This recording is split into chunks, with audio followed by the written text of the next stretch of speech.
পরিবারের পাশে তারেক রহমান সাহেব থাকবে, এই পরিবারের পাশে আমরা সবাই থাকব।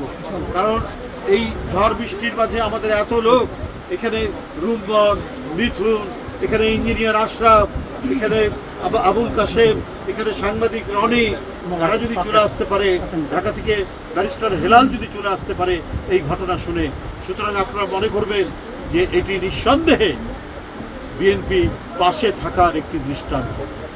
সুতরাং আমি এই পরিবারের কাছে বলতে চাই, আপনারা নিজেদেরকে একা ভাববেন না, আপনাদের পাশে বাংলাদেশের বৃহত্তর রাজনৈতিক সংগঠন বিএনপি আপনাদের পাশে আছে এবং তার নেতা তারেক রহমান সাহেব আপনাদের পাশে আছে।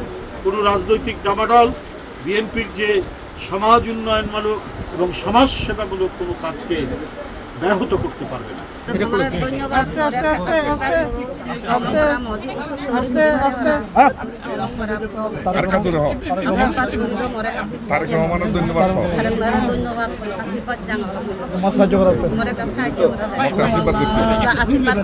কেমন লাগলো মাসি একটু বলেন তো?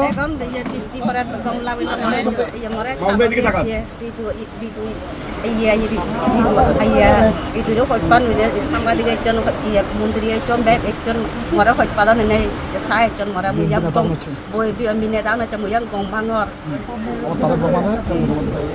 তাহলে আমরা ধন্যবাদ।